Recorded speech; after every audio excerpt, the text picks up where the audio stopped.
Welcome to the Bell Cow Author Roundup podcast, where we celebrate Minnesota's incredible fiction authors and the stories that make our literary scene so vibrant. I'm Rob Jung. And I'm Michael MacBride. Together, we're the team behind Bell Cow Productions and the Bell Cow Catalog, a digital catalog designed to connect Minnesota authors with readers, libraries, and indie bookstores. The catalog will be heading to all 377 Minnesota libraries, 80 plus indie bookstores, plus those in border cities such as Sioux Falls, Fargo, Superior, and La Crosse. And now with this podcast, we get to bring those amazing voices to life. Every episode features one of our herd members talking about their books, their writing journey, and the stories behind the stories. And before we start, let us apologize for all the cow-related puns you're about to hear. All right, let's dig in. Well, welcome to the Bell Cow podcast. And today we have James Bennetts with us, a veteran author of mysteries and thrillers. Jim, welcome. Thank you. Thank you for having me. It's a pleasure to be here. Tell us a little about your background so that the listeners and readers can get to know you a little bit outside of the covers of your books. Well, I wish I could say something like I used to work for the CIA and Black Ops, and so, I've had this fascinating life up to this point, but I can't make such a claim. Um, I've had a pretty regular life, probably just as regular as any other listeners has. I worked for many years, just doing one of those jobs, background jobs that's so important, but it's not terribly sexy. I worked in data management and data processing for a number of nonprofits mainly in Minnesota. I used to work for Mayo Clinic, worked for University of St. Thomas. I worked for Carleton College for a while, and a few other places. Most recently, I worked for Common Bond Communities down in St. Paul, supporting their development program. But I retired about 3.5 years ago, and have dived more seriously into my writing. Right around the time I retired, I published my second novel, Catechisms, and I have been, besides marketing that, I have been busy at work on other projects. The only challenge I face at the moment is trying to decide which of those projects I should be putting most of my energy into right now. So That's a good problem to have. I wish I could say it's really, really cool, but it's not. That's why I write. I try to live through my characters, more interesting life. Well, that's what I was going to ask you was what was the thing that brought you to fiction? But it sounds like you wanted to craft a more interesting life, I suppose. But was fiction? Yes, that could be one very good explanation for it. Actually, I've always been interested in writing, but just never had the time to put a lot into it. With between having a career and having a family and all of that, it just didn't come together. But my first book, which is called The Name Game, which is about an identity thief who steals the wrong identity, steals the identity of a man being hunted by some killers. Um, that Oops. Yes, it's like, yeah, mayhem ensues. That really came out of a discussion I had, a work related discussion, because of course what I did, working with data, there's always a little data set that you have to be particularly careful with. And in different places, working in the healthcare industry, working in higher education, one thing you collect, but you have to be very careful of not revealing, is a social security number, right? So I had a brief discussion with a colleague about masking social security numbers. And it just came to me in the midst of this conversation. Well, what would happen if somebody just got a hold of the wrong social security number and they thought they found something that was golden and it was actually turned out to cause them lots of chaos in their own life. And so that was the impetus for my first novel. So Uh, who and was the uh, Jim? Who was the Pardon protagonist me, then? Who was the protagonist in that first novel? Was it the identity the thief? protagonist in the first novel, he I go back and forth in a lot of cases trying to figure out who really is the main protagonist because I layer in several levels of storytelling. Hmm. One is the female police detective who is trying to hunt him down, but he has his own little story in the background that he's the protagonist. So you could say the main protagonist is just a female police detective, Paige McGraw. The but the identity thief, Aldo Harrison, has a deep background himself about how he came to be such a character. Hmm. So he gets to be the protagonist of his own story. And then that Okay. story actually rolls over into my second novel, Catechisms, and the connection between the identity thief Aldo Harrison and the police detective Paige McGraw.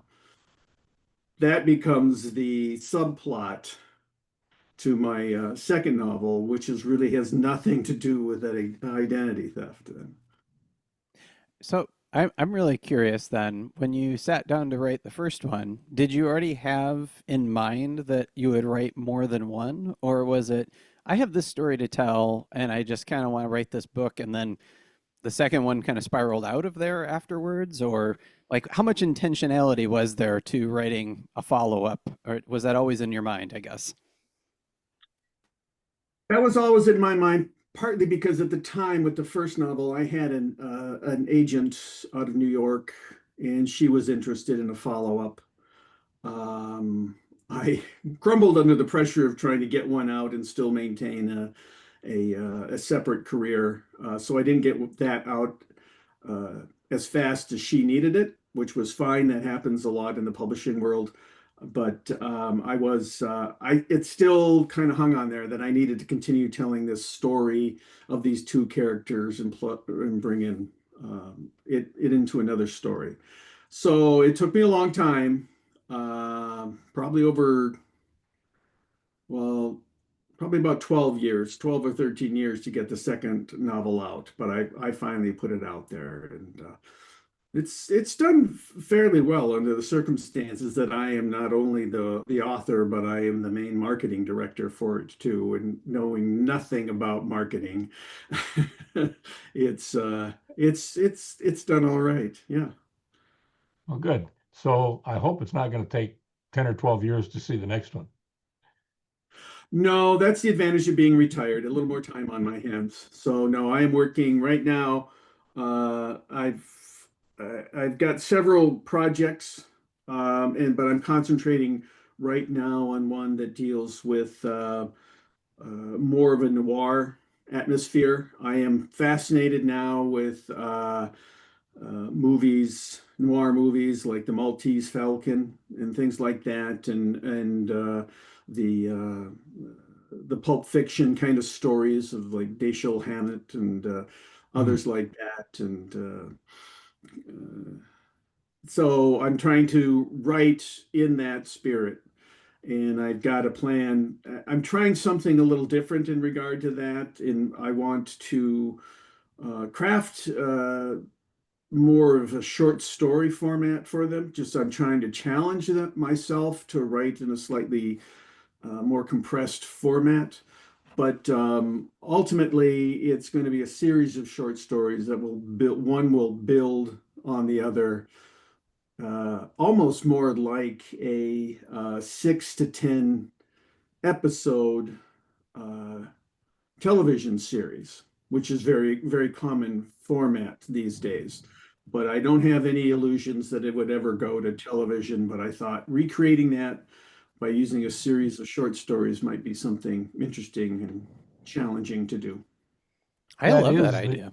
yeah, Sorry, go that ahead, Bill. that is the common format that was used back in the day of Pulp Fiction. It was like Exactly. it was basically a compendium of 8 or 10 short stories. We Yes. didn't, Yes. novels were far less common back then. Yes. So If you look at all of the noir anthologies that have come out recently, the Pulp Fiction anthologies, which are yeah. really popular now, that's exactly what they do. Yeah. Well, So and for do you have a writer or a group of writers that are your uh, spiritual motivation? Some people that have you've read that has compelled you to follow your writing dream? Oh, I'm gonna go off in a crazy direction with you on this. There are many writers, contemporary writers who I admire. I could name any number of the current Minnesota writers who I like very much. The Brian Freemans, the William Kent Krugers, the Jess Lowrys, and the Rob Younghouse of the world, who inspire me. But pardon me. But really, if I'm when I'm ever asked this question, there's only one author who ever really jumps to mind, and that's James Joyce. And he's got Oh, nothing to do with murder, uh, suspense, thriller, or anything like that. Uh, it's the fact that you can tell if you ever read anything of James Joyce or read anything he's written, he just enjoyed writing so much. And it's this pure immersion in writing that comes across. And that's why he was such a writer that, even today, people can't quite figure him out or anything like that. But if you get yourself immersed in him and just read each sentence he writes, you can just feel that joy in the sheer wondrous artistry of his craft. And so that's the he, guy I think of, and I try to put in to what I write just that if anybody else reads what I write, whether they like it or not, they'll walk away at least saying, "Boy, this guy really likes to write and to craft really nice, sometimes quirky stories that can at the minimum be entertaining for a few hours in a day." that's a great legacy, Jim. I got to tell you a James Joyce story. I was in Dublin and I went to the Irish Writers Museum. If you ever get a chance, I highly recommend it. And obviously there's a huge number of great Irish writers. But when at the end of the day, there is, of course, if you got a museum, you have to have a shop, right? And so I decided that I was going to buy a book. And there was James, not Ulysses, but what is the other? He wrote another compendium that was about 1,000 pages long, and I can't think of the name of it right off the top of my head. Um, But Finnegan's Finnegan's Wake, Wake. or maybe. Finnegan's Wake, thank Yeah. you. So Yes. there was a copy of Finnegan's Wake for like $3.25. I thought, wow. So I bought this copy of Finnegan's Wake, all excited, and I got back to our hotel room that night and I opened it up and it was in Gaelic. So I don't understand a word of it, but I have this huge James Joyce book, And James doorstop now. Joyce would not have understood a word of it. So I thought I maybe don't, you I were don't going to believe say he that. ever learned Irish. Yeah, yeah, I thought maybe you were going to say yeah. there was a little That's I James was. Joyce kit that had an eye patch and a kidney for cooking and um, No, no. There you go. But anyway, it was hilarious. And probably a little sample of Jameson's or something too. Yeah, No, well, I was yeah. just in Dublin just Oh, really? just last week and did a wonderful literary pub crawl there. Oh, And cool. Have you and ever so there been to was the? James Joyce was prominently featured. Have you ever been I to had been there the once Irish? before. Oh, okay. That Writers museum is Museum? really interesting. No, Yeah, that's highly got to be recommend it. on my next trip. Yeah. Yes, I will Yeah. definitely do that. Yeah. well, I think you need to go on what is it, June 16th? That's Bloomsday, and that's when you do the pub crawl that's in Ulysses. So, Ah, Yes, that's on my bucket list too.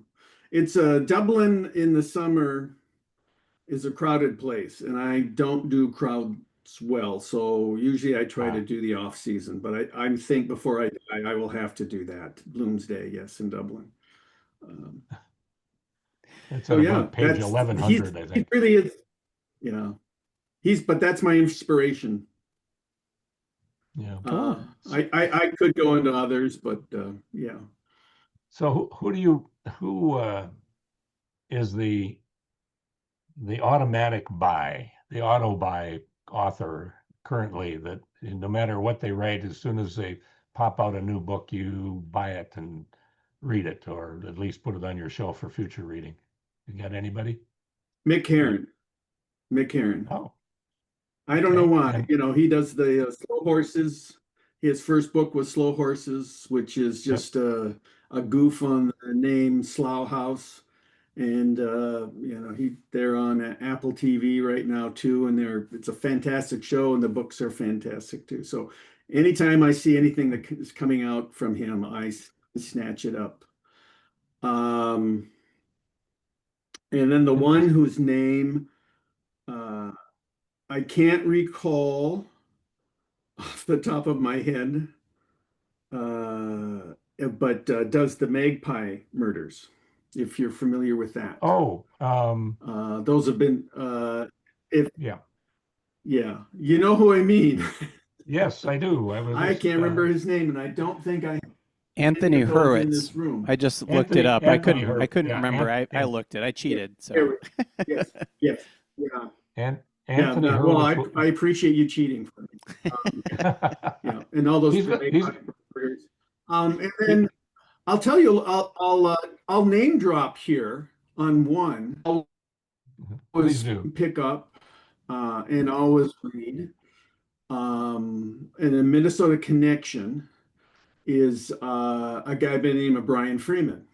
I'm sure at Oh, least yeah, you've heard of Brian. him, Rob, and he's Yeah, probably been well, to some of your yeah Brian is a yeah. friend, He and I don't think he's unfortunately, in Minnesota anymore. no, he's not. I Yeah. can't get him to come back to Minnesota Mystery Night. He likes Florida,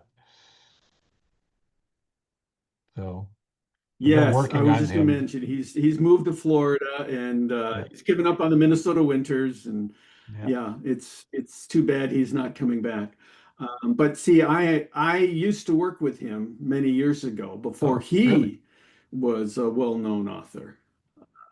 Yeah, and Where was that? so great guy.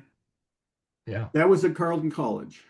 He and I Okay. both worked in the same uh, kind of business line, unexciting data Oh, management, data processing business line at that time. But he was writing, and I read a couple of things that he had written at the time before he made his big splash with Immoral, his first book. yeah. So anytime he writes something, I've got to grab it and read it. And I'm either reading it or I'm listening to it in the car. He's a really good author.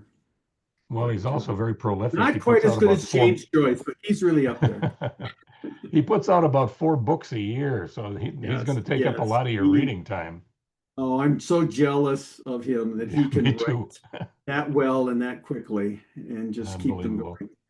going. Uh, Speaking of Carleton College, do you know James Benjamin Percy? No, it's been years since I've worked there. I Okay. really Uh, don't know anybody who's there now. just another really great Northfield writer. So I thought Oh, maybe oh, well, I will certainly look into him then. yeah, Benjamin, did you say? Benjamin Okay, Percy. He doesn't write fiction. Well, he does write Benjamin fiction, Percy. but not the kind of fiction we write. He does. Right, He right. writes some thrillers sometimes. Mhm. Like he had a comet cycle that had 3 books in it that were all kind of borderline science fiction thriller. Yeah, yeah. Um, and then he actually has moved into, well, I shouldn't say moved into, he simultaneously also wrote for Marvel and DC, comic books, Batman Oh, and okay. Wolverine and all kinds Yeah, of stuff. Like he has a really interesting career. So yeah, for sure. I will have to check him out then. Okay. Well, would you, oh, go ahead. I think we're going to ask the same question. Go ahead, Bob. No, I was going to say we tend to close out these podcasts with what we call a rapid fire session to let your readers get a little different look at you than what you would. So I'm going to start it out. So, would you rather take a Mediterranean cruise or a ride on the Orient Express? Right on the Orient Express. No, Okay. no question about it. I've done cruises. I'm not a big fan. Okay. I like You got asking one, about, Michael? yeah, I was going to say, I like asking about food. So, is there a particular dish that you're known for or something that people look forward to when they come over and you're hosting? I am a horrible cook. I rarely cook for people. I usually go to one of the fancier grocery store chains in town and buy edible food for them. That's the safest bet. But I'll tell you, and this is a little something about my background. What I am known for uh, by a lot of people is serving pasties. If you were at all aware of what those are. If you've ever traveled in the Upper Peninsula of Michigan, you've seen pasties up there. Yep. And they are an interesting delicacy that comes from a tiny place in Great Britain called Cornwall. And if you've ever watched or read anything about Poldark, the historical fiction, that's set in Cornwall. And pasties were a staple for the miners who worked the tin mines and the copper mines there. And Bennetts is a Cornish name. I have a strong connection to there. One Oh, of the places I visited when I was just over in Great Britain and Ireland was Cornwall. And so I ate a lot of pasties there. and and people come over, I'll usually serve up some pasties for them. There are a couple of good places in the Twin Cities where you can get a nice pasty. Not the best. The best are only made in Cornwall, but you can get a nice pasty here. Or go to the Upper Peninsula. You can also find them in northeastern Minnesota, where there were also Cornish miners. So Yeah, I was gonna say I'm originally from Michigan, so I mean I grew up in I was a troll under the bridge, right? So southeastern Michigan, but we certainly spent our time in the UP and definitely enjoyed pasties. Now the potentially the contentious question for you is what do you put on your pasties? Are you gravy? Are you ketchup? Or is it nothing on the pasty? I personally nothing.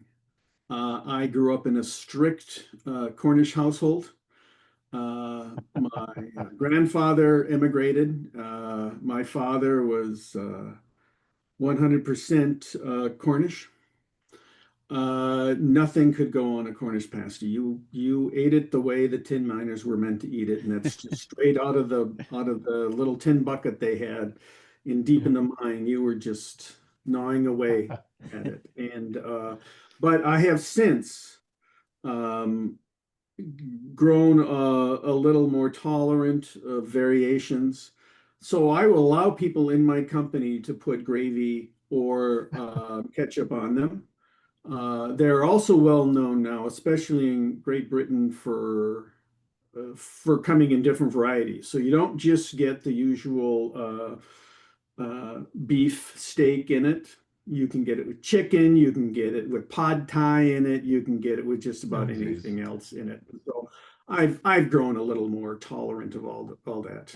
Yeah. They've ruined the But tradition. the best is without any adornment. You just got to appreciate the past. He was meant to be appreciated. Yeah. Okay. Um, a non-food question. Night on the town or curled up at home by the fireplace? Oh, definitely curled up at home.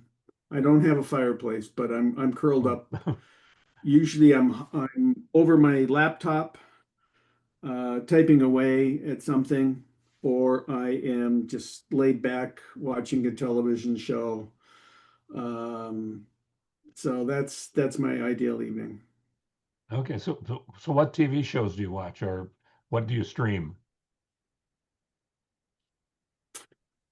Uh, oh, you kind of name it, just what's out there. I mean, I tell you, I've got, I'm hooked on British mysteries. Ah, So I'm all connected to BritBox and Acorn Box and TV and all Acorn. of Yeah. that. Yep. Yep. Um, yeah, and but I'm also a big fan of the Star Wars universe. So if it's not one of the old movies that I'm pulling up, it's definitely Andor, which has got to be some of the best writing out there on Hmm. television right now. And then, Okay. I'll try a thriller movie once in a while or something like that. Yeah. Okay. Yeah, I love the Andor one. I was sad to hear there was just the second season. I was hoping that that would continue, and maybe there'll be time. Who knows? So, um, Well, maybe I there'll be an Andor movie. I don't know. There's lots of backstory still yeah, that can be pulled out of Yeah. that. it's very rich, and I love the idea that like it's just yeah. Anyway, enough about Andor. Lots of praise out there, but I could talk about that for a long time. I'm curious, childhood memories. Yeah. Like, were there Yeah. But any like that's the sort of thing that I'm attracted to. were there foundational childhood Oh, memories that you I, look back to that made you who you are today, or still resonate with you? uh, I was just a kid who always lived in an imaginary world. I come from a large family. Uh, my parents had five kids and a long age, or there's a big age gap between us. And I'm the youngest of those. I was usually just trying to keep out of the way, not aggravate anyone who was older and bigger than me. Um, and so I just kind of lived in my world. So I just gravitated to stories early in my life, and I made up a lot of stories. My probably at times to the frustration of my parents, because I could get quite elaborate in talking about things that never really happened to me, but I just had to make something up. Well, that my mother fessed up to that a number of years later. That I could just uh, make a big deal out of just, how did your knee get scuffed or something, or how did your pants get so dirty? So, Love it. but also because to their credit, I had older siblings who read a lot too. And I was always hearing a lot about what they read and what interests them. I had my family, this is in the day before television really took over dinner time. And so I think for perhaps a lot of people, they can relate to just sitting around the table. And I wouldn't have much to contribute. Nobody wanted to listen to the youngest in the family. Feel sorry for me. No, but just hearing those conversations and what they were reading and all of that just stimulated my thinking a lot, and actually generated my interest in writing from a very early age. Yeah. Is there any part of your writing getting even with your siblings for not letting you talk when you were little? I think probably at a deep psychological level, yes, because most of my characters are outsiders in some ways and always forced to the sidelines, frequently by more dominant characters, police, higher ups, police officials, things like that, not taken seriously. Uh, those are the sort of characters I gravitate to. Yeah. Sure. But I don't really put any of my siblings in my books. I don't get that mean. Okay. Well, is there anything that you would like to add to this little video audio journey we just took? This is my first experience with podcasting, so I'm just going with the flow of it. This has been delightful. You can I'll just make two unabashed plugs at the end here. Please. Please do. Unfortunately, my first novel, The Name Game, about the identity thief, is no longer in print. It was in print. It actually was published in Germany in translation quite a few years ago, but you'd really I have was to going to archive for ask any you of those. about that because I saw it was like called Tricky or something like that, and everything was in German, and I was like, "What is this?" So, but Right. So they changed the name to Tricky. I think because they felt the name game wouldn't translate over effectively for them. Yeah. But yeah, that that in fact was my best-selling book. But I just couldn't because of this, that, and the other. I just couldn't keep up the pace that they needed to bring out additional books. And then I will brazenly just hold up copies of the last novel. Oh, I don't know if these are going to come out the right way for you, but Catechism, which you can get in one of two covers, because they're slightly darker, a darker mystery suspense thriller. But that's still available, and you can either find it on Amazon or you can go directly to my website, jameswbennettsbooks.com, and find links there to it. It's a darker Okay. story, but I think it's a really good story because it's about people, all sorts of people, definitely desperately seeking redemption for the mistakes they've made in the past, which I think most anyone can relate to. wonderful. Well, we'll be sure to include links to your webpage and where they can find your books as well. And the thing. Thanks so much for being on our podcast today. It's great to have you part of the herd, and thanks for being part of our show today. And don't forget, you can see this book and more from Minnesota authors in the Bell Cow catalog, heading to libraries and indie bookstores across Minnesota and beyond. Thanks for tuning in to the Bell Cow Author Roundup podcast. We'll be back next Tuesday with another amazing Minnesota author.